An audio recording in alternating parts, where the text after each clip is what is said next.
ഈശോ മിശിഹായ്ക്ക് സ്തുതിയായിരിക്കട്ടെ. ഞാൻ മാണിപ്പറമ്പിലച്ചൻ. പ്രസാദഗിരി പള്ളി, തിരുവാങ്കുളം പള്ളി, ഈ പള്ളികൾ നൽകുന്ന സന്ദേശമെന്ത്? പ്രസാദഗിരി പള്ളിയിൽ നമുക്കറിയാം, തോട്ടുപുറച്ചനെ ആക്രമിച്ച് കുർബാന പകുതിയായ സമയത്ത് അച്ഛനെ ആൾക്കാരും തള്ളിക്കൊണ്ടുപോയ, അങ്ങനെ അക്രമങ്ങൾ നടത്തിയ ഫാദർ ജെറിനച്ചൻ്റെ നേതൃത്വത്തിൽ കുറേ ഗുണ്ടകൾ ചെയ്ത ആ അക്രമം അത് നടന്ന പള്ളിയാണ് പ്രസാദഗിരി പള്ളി. ആ പള്ളിയിൽ ഇപ്പോൾ ഇരിങ്ങാൽക്കട രൂപതയിൽ നിന്നുള്ളവനും ഒരു സന്യാസമൂഹത്തിലെ അംഗവുമായ അച്ഛൻ വൈദികൻ പുതിയ വികാരിയായി സ്ഥാനമേറ്റു. ഈ രണ്ട് കുർബാന സമവായത്തിൻ്റെ ഭാഗമായി 2 കുർബാനകളും ചൊല്ലണമെന്നാണ് പാമ്പളാനി പിതാവ് അദ്ദേഹത്തോട് പറഞ്ഞിരുന്നത്, അല്ലെങ്കിൽ അറിയിച്ചിരുന്നത് എന്ന് അദ്ദേഹം അറിയിച്ചിരിക്കുന്നതെന്ന് അദ്ദേഹം ഇടവക ജനങ്ങളോട് പറഞ്ഞു.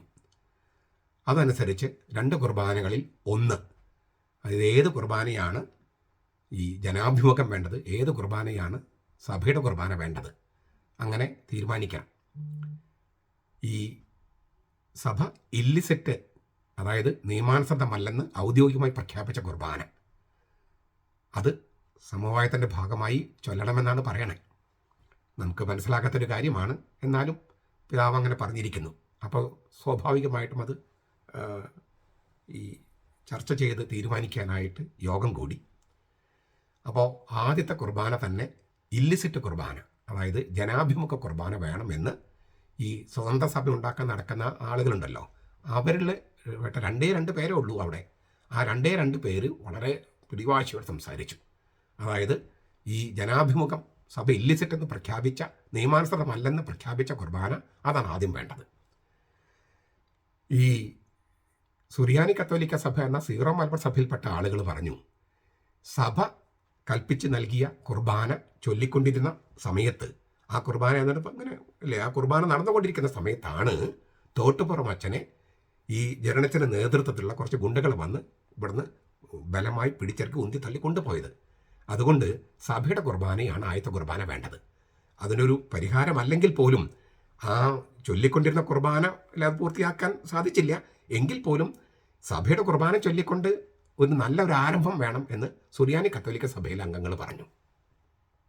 ചർച്ച എങ്ങും എത്താതെ വന്നു കഴിഞ്ഞപ്പോൾ വികാരിച്ചൻ ഒരു നല്ല നിർദ്ദേശം വെച്ചു, നമുക്കൊന്ന് പ്രാർത്ഥിക്കാം. അങ്ങനെ അച്ഛനും ഇവരും പ്രാർത്ഥിച്ചു. കുറേ നേരം പ്രാർത്ഥിച്ചു കഴിഞ്ഞിട്ടും ഒരു മുന്നോട്ട് പോകാതെ വന്നപ്പോൾ അച്ഛൻ പറഞ്ഞു, എനിക്കൊരു സന്ദേശവും കിട്ടുന്നില്ല, നിങ്ങൾ തന്നെ ഒരു തീരുമാനം എടുക്കണം.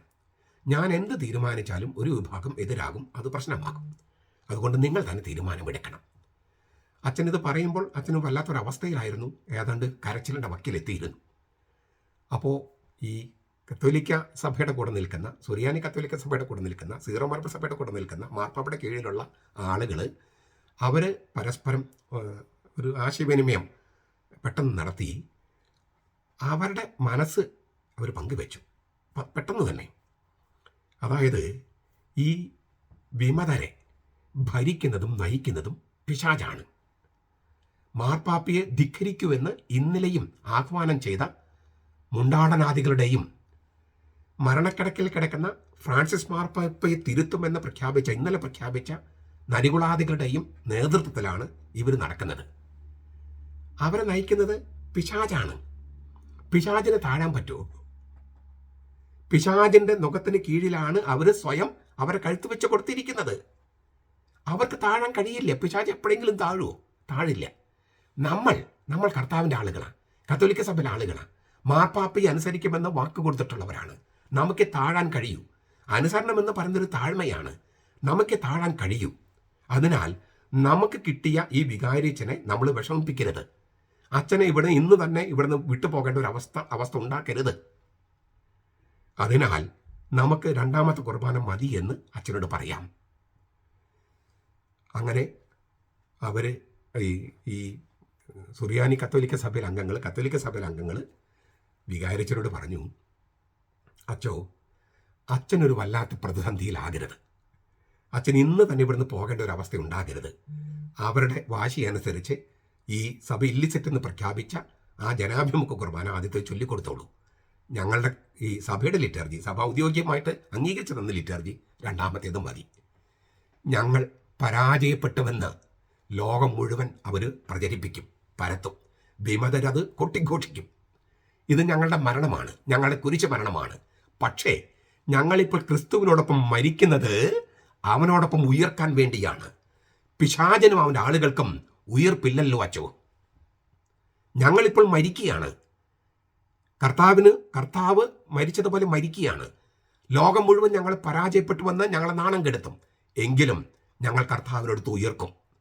പിശാചനും അവൻ്റെ ആളുകൾക്കും ഉയർപ്പില്ലല്ലോ. അച്ഛൻ അതുകൊണ്ട് അച്ഛനൊരു പ്രതിസന്ധിയിലാകാതിരിക്കാൻ അവരുടെ ആവശ്യപ്രകാരം ഈ ഇല്ലിസെറ്റ് എന്ന് പ്രഖ്യാപിച്ച ജനാഭിമുഖ കുർബാന ചൊല്ലിക്കൊടുക്കുമെന്ന് പറഞ്ഞു. അങ്ങനെ തൽക്കാലത്തേക്ക് ആ പ്രശ്നം തീർന്നു.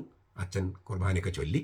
അതിനിടയിൽ തിങ്കളാഴ്ച ഇന്നലെ ജെറിനച്ഛൻ പള്ളിമേടയുടെ താക്കോല് കൊണ്ട് കൊടുത്തു. അങ്ങനെ പള്ളിമേട എല്ലാം തുറന്ന് അവരടിച്ച് വൃത്തിയാക്കിയിട്ടാകണം. ഏതായാലും വികാരിച്ചൻ അവിടെ കിടന്നുറങ്ങി എന്നാണ് എനിക്ക് മനസ്സിലാക്കാൻ കഴിയുന്നത്. ഇനി നമുക്ക് ഈ തിരുവാങ്കുളം പള്ളിയും കൂടി ഒന്ന് ഇതിനോട് ചേർത്ത് വായിക്കണം. എറണാകുളം അങ്കമാലി അതിരൂപതയിൽ കോടതി വിധിയിലൂടെ ഏകീകൃത കുർബാന ചൊല്ലാൻ തുടങ്ങിയ ആദ്യത്തെ പള്ളിയാണ് ഈ തിരുവാങ്കുളം പള്ളിയാണെന്നാണ് എൻ്റെ അറിവ്. അവിടെ 357 മറ്റു കുടുംബങ്ങളാണ് ഉള്ളത്. അതിൽ 50 കുടുംബങ്ങളാണ് ഈ ഇല്ലിസെറ്റ് എന്ന് പ്രഖ്യാപിച്ച ജനാഭിമുഖ കുർബാന വേണമെന്ന് വാശി പിടിച്ചിരുന്നത്. പിന്നെ ആ 50 കുടുംബങ്ങളിൽ നിന്ന് 35 പിന്നെ 20. ഇപ്പം 5 കുടുംബങ്ങളാണ് അവിടെ ജനാഭിമുഖ കുർബാന വേണമെന്ന് പറയുന്നവരുള്ളൂ. ഈ 357 കുടുംബങ്ങളിലുള്ളതിൽ 50 ഉണ്ടായിരുന്നത് 35, 20, പിന്നെ ഇപ്പം 5 കുടുംബങ്ങൾ. ഈ 5 കുടുംബങ്ങളും മാർപ്പാപ്പയെ ധിക്കരിക്കണം, കർത്താവിനെ ധിക്കരിക്കണമെന്ന് വാശി പിടിക്കുന്നവരല്ല. പക്ഷേ എറണാകുളം അങ്കമാലി അതിരൂപതയിൽ ഇപ്പം നിലനിൽക്കുന്ന ഒരു പ്രത്യേക സാഹചര്യത്തിൽ അവരങ്ങനെ നിൽക്കുന്നുവെന്നേ ഉള്ളൂ. അപ്പോൾ ഈ 5 പേരും സഭയുടെ കുർബാനയോടൊപ്പം വരും. അതൊരു അന്തരീക്ഷം ക്രിയേറ്റ് ചെയ്യപ്പെടണം എന്ന് മാത്രമേ ഉള്ളൂ. ഈ പശ്ചാത്തലത്തിലാണ് ഈ ഞായറാഴ്ച തിരുവാങ്കുളത്ത് വെച്ച് AKCCയുടെ നേതൃത്വത്തിൽ സഭയുടെ സംഘടനകൾ എല്ലാം തന്നെ സമ്മേളിച്ച് ഒരു വലിയ പ്രഖ്യാപനം നടത്തിയത്. അതൊരു വലിയ സംഭവമായിരുന്നു. ആ പ്രഖ്യാപനം ഇങ്ങനെയാണ്. AKCC കത്തോലിക്ക കോൺഗ്രസ് എന്ന് പറയുന്ന AKCCയുടെ നേതൃത്വത്തിലാണ് ഈ സമ്മേളനം വിളിച്ചു കൂട്ടിയത്. അപ്പം അത് ഞാനൊന്ന് വായിക്കുകയാണ്. കത്തോലിക്ക കോൺഗ്രസ് എറണാകുളം അങ്കമാലി അതിരൂപത സമിതിയുടെ നേതൃത്വത്തിൽ സഭാവിശ്വാസികളുടെ വിവിധ കൂട്ടായ്മകളും ഒത്തുചേർന്ന് 23/2/2025 ഞായറാഴ്ച തിരുവാങ്കുളം സെന്റ് ജോർജ് പള്ളിയിൽ കൂടിയ മഹാസമ്മേളനത്തിൽ അവതരിപ്പിക്കുന്ന പ്രമേയം സീറോ മലബാർ സഭാ സിനഡും പരിശുദ്ധ മാർപ്പാപ്പയും അംഗീകരിച്ച് കൽപ്പിച്ചു നൽകിയ ഏകീകൃത വിശുദ്ധ കുർബാന ഈ വലിയ നോമ്പിലെ വലിയ ആഴ്ച ആരംഭത്തിൽ തന്നെ, അതായത് 13/4/2025 ഓശാന ഞായറാഴ്ച മുതൽ എല്ലാ ഇടവകളിലും പൂർണ്ണമായും നടപ്പിൽ വരുത്തണം. ഏകീകൃത വിശുദ്ധ കുർബാന നടപ്പിലാക്കാനുള്ള നടപടികളിൽ ഒരു തരത്തിലുള്ള വിട്ടുവീഴ്ചയും പാടില്ല. അതായത് ഈ വരുന്ന ഓശാന ഞായറാഴ്ച മുതൽ എല്ലാ ഇടവകളിലും സഭ കൽപ്പിച്ചു നൽകിയ, മാർപ്പാപ്പ അംഗീകരിച്ച് നൽകിയ സഭയുടെ കുർബാന പൂർണ്ണമായും നടപ്പിൽ വരുത്തണം. ഏകീകൃത വിശുദ്ധ കുർബാന നടപ്പിലാക്കാനുള്ള നടപടികളിൽ ഒരു വിട്ടുവീഴ്ചയും പാടില്ല. ഒരു തരത്തിലുള്ള വിട്ടുവീഴ്ചയും പാടില്ല. സഭാവിരുദ്ധ പ്രവർത്തനങ്ങൾ നടത്തിക്കൊണ്ടിരിക്കുന്ന വൈദികരുടെയും മൽമാരുടെയും മേൽ സഭാപരമായും നിയമപരമായും ഉള്ള നടപടികൾ ഉടൻ നടപ്പിലാക്കണം. 3.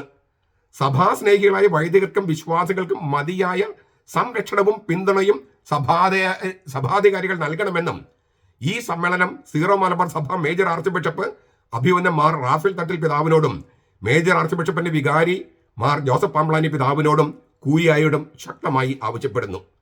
അവതാരകൻ SI തോമസ് ശങ്കൂരിക്കൽ, ട്രഷറർ കത്തോലിക്ക കോൺഗ്രസ് എറണാകുളം അങ്കമാലി അതിരൂപത സമിതി, അനുവാദകൻ ഫ്രാൻസിസ് മൂലൻ, പ്രസിഡന്റ് കത്തോലിക്ക കോൺഗ്രസ് എറണാകുളം അങ്കമാലി അതിരൂപത സമിതി.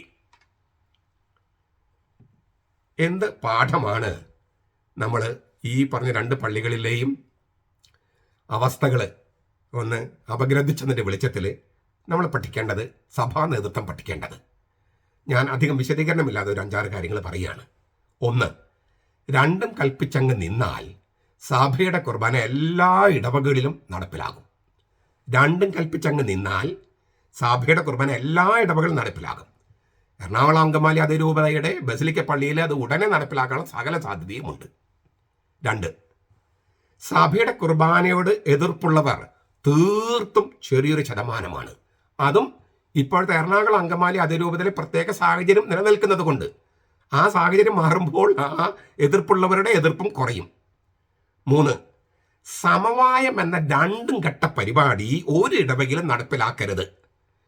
വളരെ ശക്തമായിട്ടാണ് ഇന്നലത്തെ സമ്മേളനം പറഞ്ഞിരിക്കുന്നത്, തിരുവാങ്കുളം സമ്മേളനം. ഈ സമവായം എന്നുള്ള രണ്ടും ഘട്ട പരിപാടി ഉണ്ടല്ലോ, നിയമാനുസൃതമല്ലെന്ന് സഭ തന്നെ പ്രഖ്യാപിക്കുക, എന്നിട്ട് ആ നിയമാനുസൃതമല്ലാത്ത കുർബാന ചൊല്ലാൻ സഭ തന്നെ അനുവദിക്കുക. ലോകത്ത് കേട്ടുകേൾവിയില്ലാത്തൊരു പരിപാടിയാണിത്. ഈ രണ്ടും ഘട്ട പരിപാടി നമുക്ക് വേണ്ട.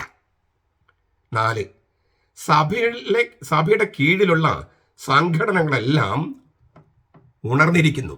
സഭയോടൊപ്പം നിൽക്കാൻ അവർ സഭയോടൊപ്പം നിന്നിരുന്നത്, പക്ഷെ പരസ്യമായി പ്രഖ്യാപിച്ചിരിക്കുന്നു. അവർ തീരുമാനം ഞങ്ങൾ സഭയോടൊത്താണ്, മാർപ്പാപ്പയോടൊത്താണ്, അത് പരസ്യമായി പ്രഖ്യാപിച്ചിരിക്കുന്നു. അവർ തീരുമാനം ലോകത്ത് അറിയിച്ചിരിക്കുന്നു. ഒരു സംശയം അക്കാര്യത്തിൽ വേണ്ട. 5, വിമതരുടെ ബ്ലാക്ക് മെയിൽ പരിപാടികൾ കണ്ട് സഭാ നേതൃത്വം പകച്ചു നിൽക്കരുത്. ഇപ്പൊ പകച്ചു നിൽക്കുകയാണ്.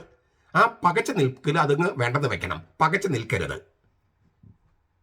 അതിനർത്ഥം അടുത്തത് മെത്രാന്മാരുടെ കണ്ണ് തുറക്കാൻ സമയമായിരിക്കുന്നു. ഇന്നലെ അതൊരു 7ാമത്തെ പോയിന്റായിട്ട് ഞാൻ പറയുകയാണ്. എൻ്റെ വീഡിയോയുടെ താഴെ വന്നൊരു കമൻറ്റ്, നിങ്ങൾക്ക് ആർക്കും നോക്കാം അത്. ആ കമൻറ്റിൽ അദ്ദേഹം ഇങ്ങനെയാണ് പറയുന്നത്: എനിക്ക് 69 വയസ്സായി, എൻ്റെ ഭാര്യയ്ക്ക് ഏതാണ്ട് അതേ പ്രായം. ഞങ്ങളുടെ മക്കളെല്ലാവരും പറഞ്ഞു പോകരുത് പോകരുത് പോകരുത് തിരുവാങ്കുളം മഹാസമ്മേളനത്തിൽ. പക്ഷേ ഞങ്ങൾ പോകുകയാണ്.